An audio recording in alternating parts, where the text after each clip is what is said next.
In this video, I'm gonna talk about the linguistics, and I hope that can help all of you.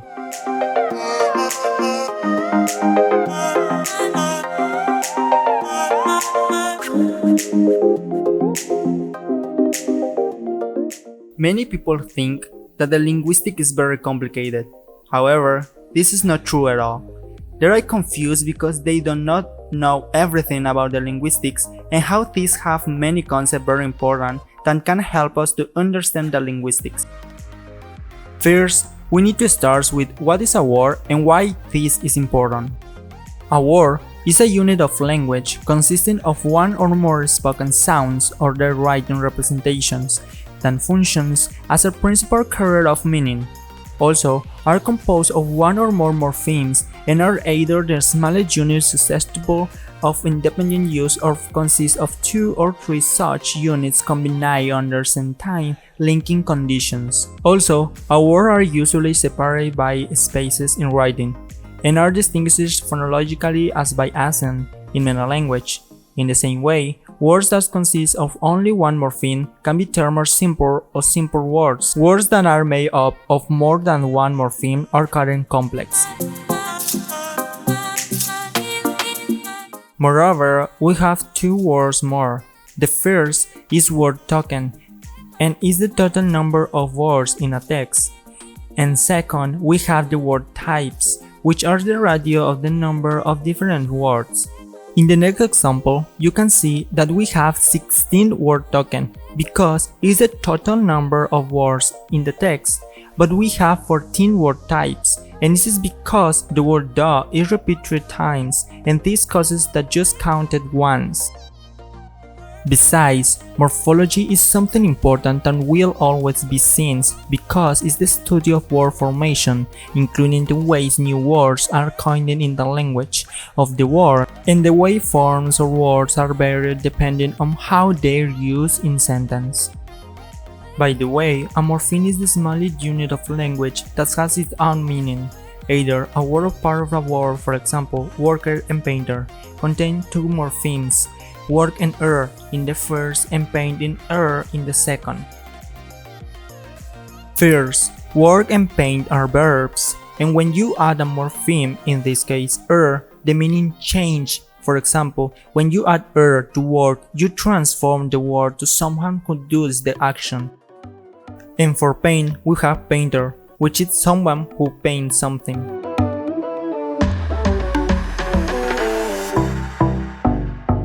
While the lexeme is the fundamental unit of a lexicon or word stock of a language, also known as a lexical unit, lexical item, or lexical word. Besides, it commonly refers to as lemmas, is often but not always an individual word. A multi-word lexeme is a lexeme made up of more than one orthographic word, such as phrasal verbs like speak of or pull through, an open compound like fire engine, couch potato, or an idiom like through in the tower or get off the gosh.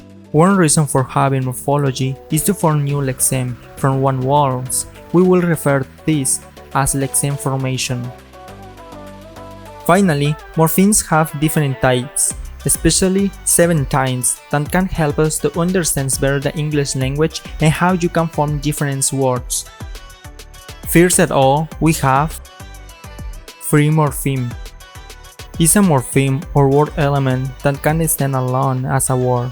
It is called an unbound morpheme or a free-standing morpheme. In simple words, it's all the words that have not a suffix or a prefix, for example, book, table, bag, cat, etc.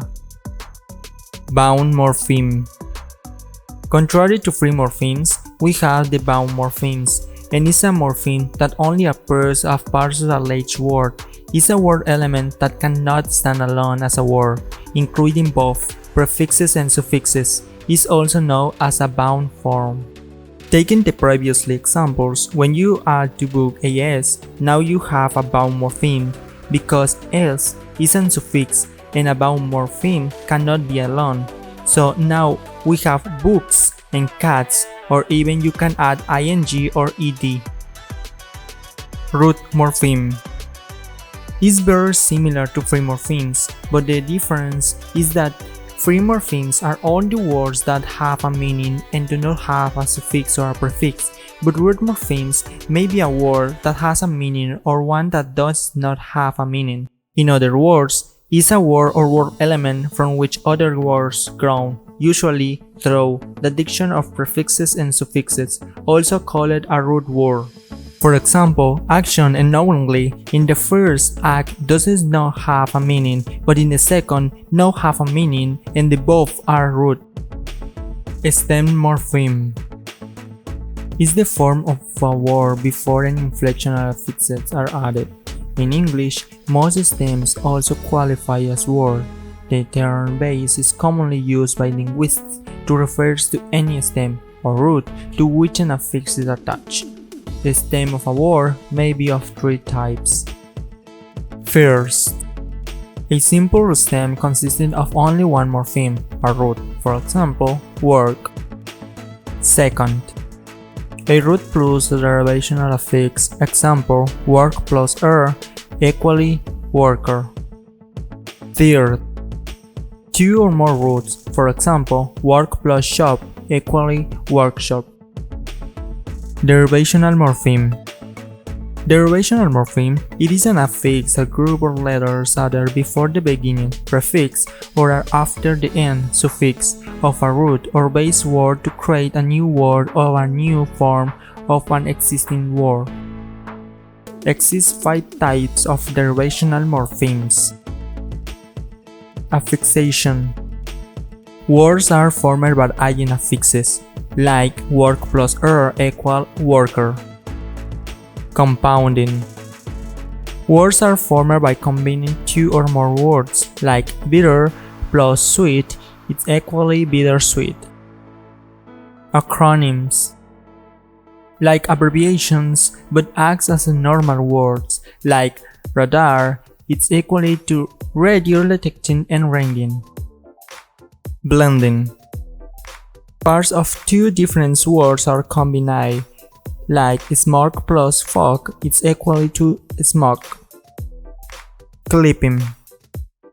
Longer words are shortened, like dog to doctor and lab to laboratory. Inflectional morpheme. On the other hand, we have inflectional morpheme, which is a suffix that is added to a word to assign a particular grammar property to that word, such as it is tense, number, possession, or comparison. Derivational morphemes create a new words, but inflectional morphemes only assign a particular grammatical property. In other words, is when you add ed, ing, else, etc., obviously without change the meaning, like woman, woman, break, broken, talk, talker, or sheep. Affixes. Finally, we have affixes. It is a letter of group of letters added to the beginning or end of a word to make a new word, also attached before and after the root word. The first is the prefixes, which are affixes that come before a base morpheme, for example, mistakes. Miss is the prefix and is something wrong. And the second is the suffixes, which are affixes that come after a base morpheme, for example, hopeless. Less is a suffix and is something that you do not have. In this case, you do not have hope. Thank you for watching this video, and I hope that has helped all of you to understand better the English language and the linguistics.